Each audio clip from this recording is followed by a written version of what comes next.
Hi everybody, my name is Shannon. Welcome to my channel, Another Yarn. Thank you so much for joining me today. I greatly appreciate it. Oh my goodness, it has just been, I'm in Colorado. If you're new here, hi, I'm Shannon. I love to knit and crochet and play with yarn and have fun and anything yarn related and all the antics that go with playing with yarn, that's me.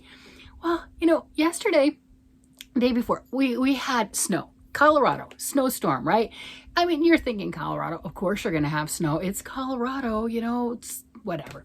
So we got hit pretty hard. And Colorado's an interesting one. We'll get the little news and the notifications and it'll say, hey, you're gonna get a few inches, you should batten the hatches because we might get, like 8, 9, 10 inches, something like that. Or it'll tell you sometimes that you're gonna get dumped on and you're like, whatever, you get a few inches. But one thing I have noticed, if you've not seen this gentleman, Ryan Hall, he is on YouTube and he does the weather. And Ryan really focuses a lot on the East Coast. He does all the United States, but he focuses on the East Coast. And even when there's weather happening in Colorado, my husband and I have noticed he doesn't always like to say Colorado. And I think that's because our weather changes and could be so drastic. Well, when Ryan said Colorado, even the sea level areas of Colorado would get like a foot or so of snow, I'm like, Ryan said it's happening. We're getting snow. So NOAA weather wasn't saying anything at that point. Nothing else was saying anything, like, yeah, we're getting snow. But Ryan said, you're going to get even not even in the mountains. The mountains are much higher, but even the flat areas, we're going to get at least a foot of snow. Like, you can take that to the bank. So as it got closer, he put it out like 2 days in advance. As it got closer, and I'm watching NOAA weather by the hour, and it starts, and it's like, hey, you guys can get 6 to 12 inches. And then it went to 12 to 18 inches. And then it went to, depending on your location, 1 to 4 feet. That's a lot of snow. Yeah. I think all said and done, we got about 3 feet. We really did. And that was a lot to take care of on the driveway. We have a decent sized driveway. If we wanted to, we could fit 6 cars in the driveway that needs to be shoveled. And then you got the sidewalk and then that little lip or whatever, to get out into the road. So that's a whole lot. So my husband got out there with the snow blower and he was working on that. Well, I've never used the snow blower. We have a big snowblower, like Tim the Toolman Taylor would buy, the big manly snowblower, right? It's got the big bucket and everything. It's like 24 inches wide. It does a good path, but the snow is so deep and heavy, you can't go for the full bucket length, width of it. Oh my goodness. So he's out there and he's doing that, and he asks me to come out and with the shovel behind him on, the part that falls out of the bucket or whatever, just that little bits, so I'm doing that. And he's getting tired, right? He's exhausted. This is a lot to do. And, I'm like, hey, come on and we can go back later. And he was very smart and said, no, we're going to finish it, which was really smart because, I don't think we'd have gone back out. So I'm like, well, wait a minute. He had it almost done, right? I'm following around everything. He had it almost done. I'm like, I can help. I've never used the snowblower, ever. I'm like, okay, how do I do this? There are gears and gadgets, and it's got safety things and what have you. And you've got like the part that you squish down on the right, and that one, one of them makes it go, and the other one, I don't know what they do. But you got 2 parts like that, and then you got a knob in the center that you move like this, and it makes the bucket part, the part that shoots the snow, so you can direct that. So you got all these different things that you're holding onto, and evidently I'm not real coordinated. I can knit and crochet and I've got great eye-hand coordination, but this is a big monstrosity of a machine. So we're there and I'm holding this and he's like, okay, this one, makes it go. And all right, so we have to hold both of those things down, right? Just like, they're like on a 10 speed or whatever, like the brakes. Well, it has brakes too, but I didn't touch. So he said, don't touch those. It'll self-propel. As soon as you press it down, it'll self-propel. Okay. And I pressed it down and he's got it to where it moves at the slowest part. And that thing moved forward and it about took me off my feet. And he didn't think it was really safe for me to try to use the snowblower. He's probably correct. I tried to go a little bit. He laughed at me.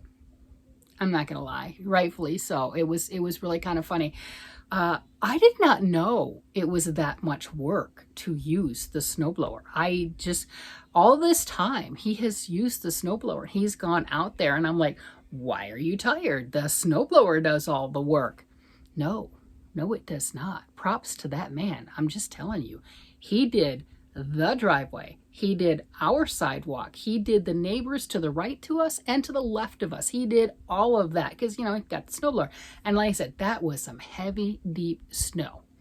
I did go out on the deck so we could let the dogs out, and I shoveled that, which was a lot, you know. So I didn't get the stairs. I'm like, whatever, the dogs can slide down the stairs. They made it back up, but I did the deck so they could do that. But wow, so yeah, that was it. And we were both really, really tired, and I'm just props to that man. I swear I did not realize using that machine was so much work. You got to wrestle it. You got to, maybe I'm just a pansy. Maybe that's it. Maybe I'm just kind of soft and I'm used to being pampered. I don't know. We'll go with that.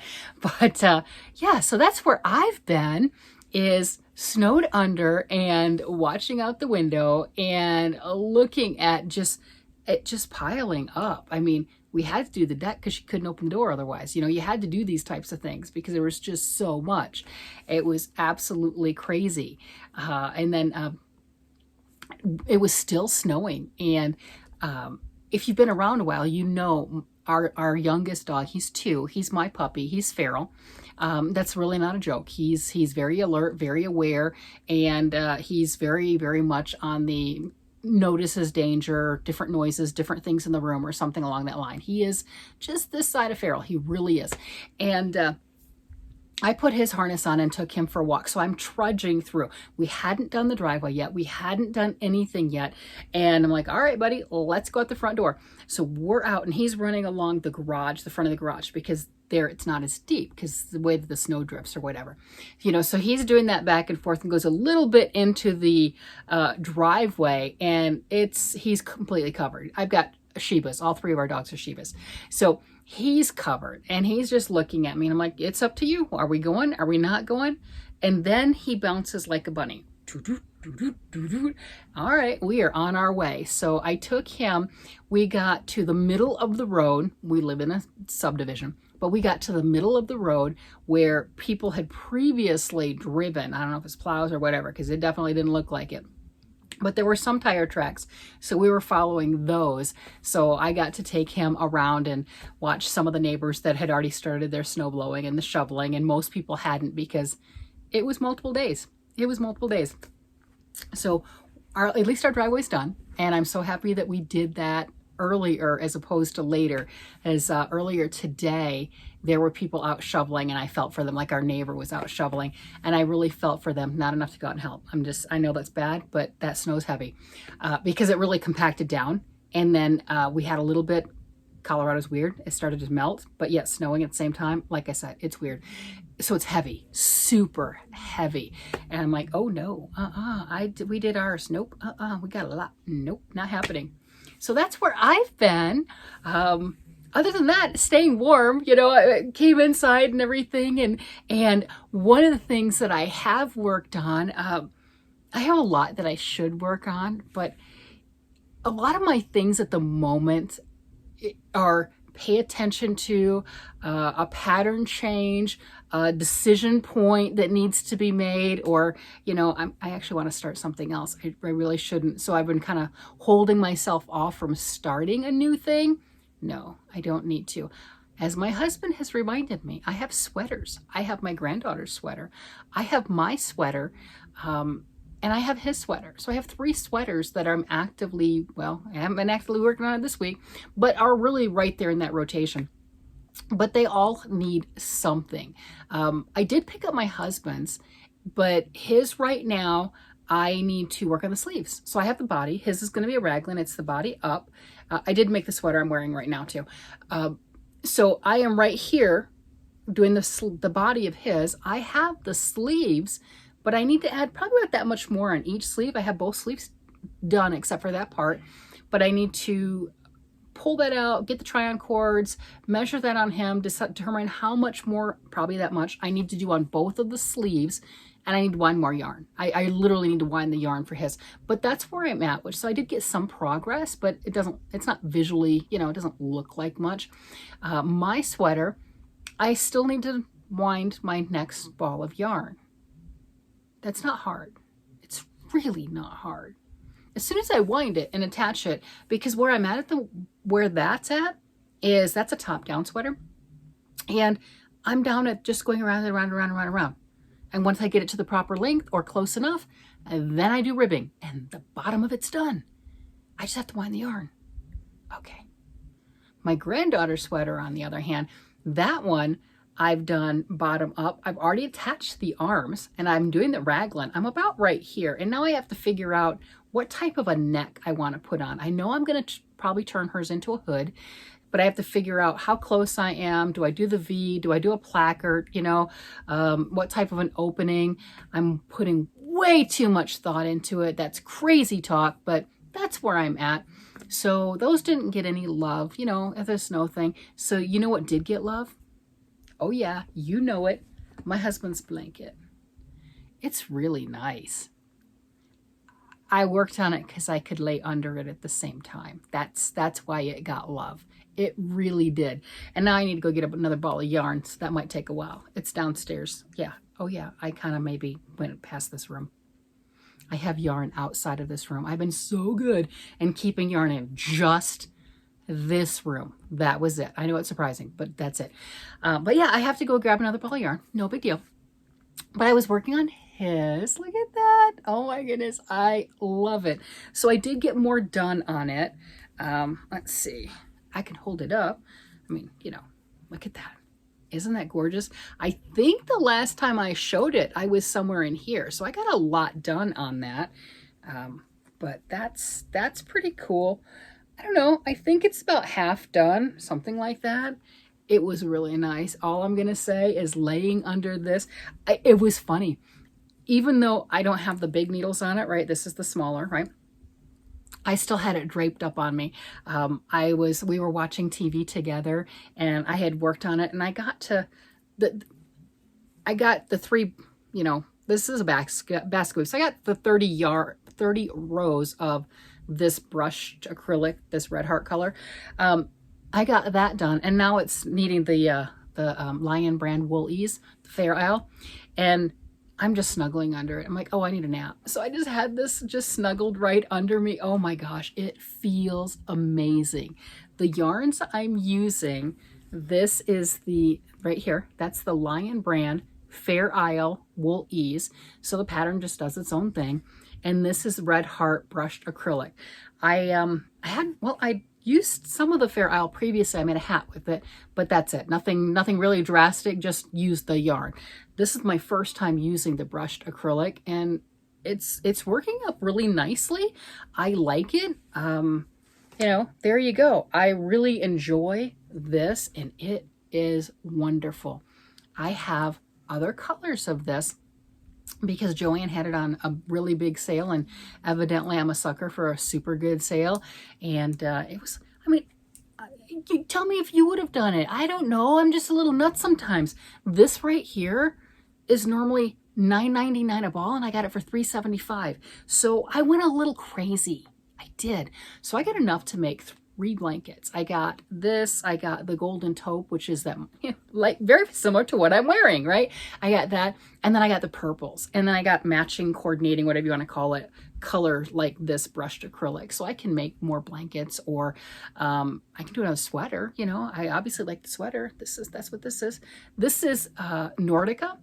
And I use the pattern is Tin Can Knits. The pattern is called Flax, and it is a free pattern on Ravelry.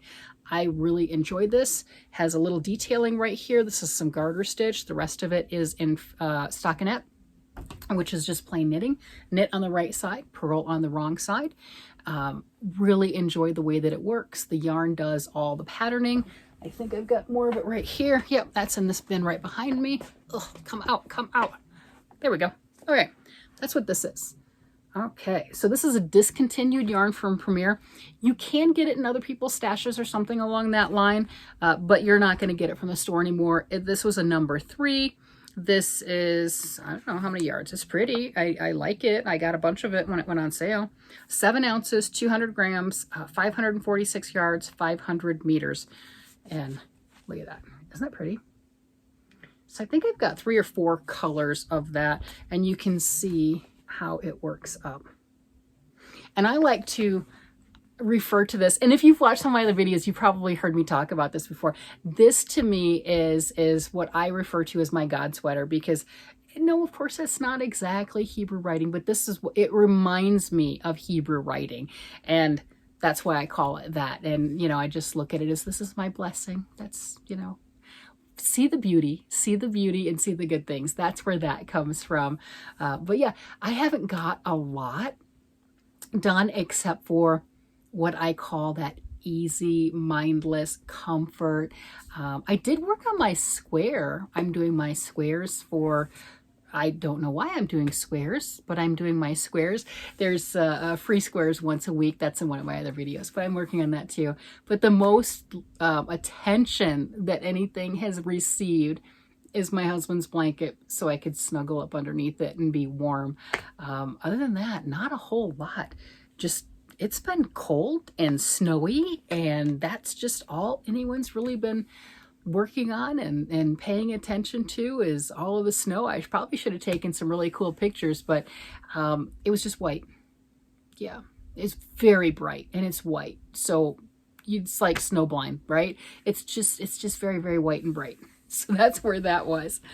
All right, well, I'm going to go ahead and maybe work on something, maybe try to get something done, set the blanket down for a little bit and everything, and try to work on something else. I mean, I've got things that need to get done, but it'll probably be the blanket. I don't want to make a decision. I don't want anything difficult right now. I just want to either knit or crochet something simple, or, you know, like granny squares, crocheting would be great, or, you know, and establish like a shell pattern blanket or something like that. That's just, once you get it set and it's mindless, that's where I'm at right now. I want no complications.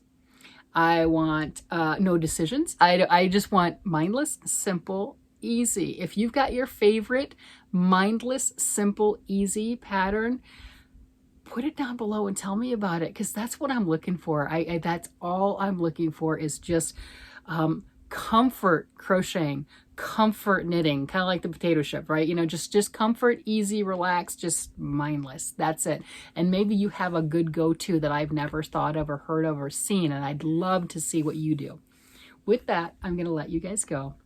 And you guys have a great day, night, evening, whatever it happens to be. And I will talk to you again later. Bye-bye.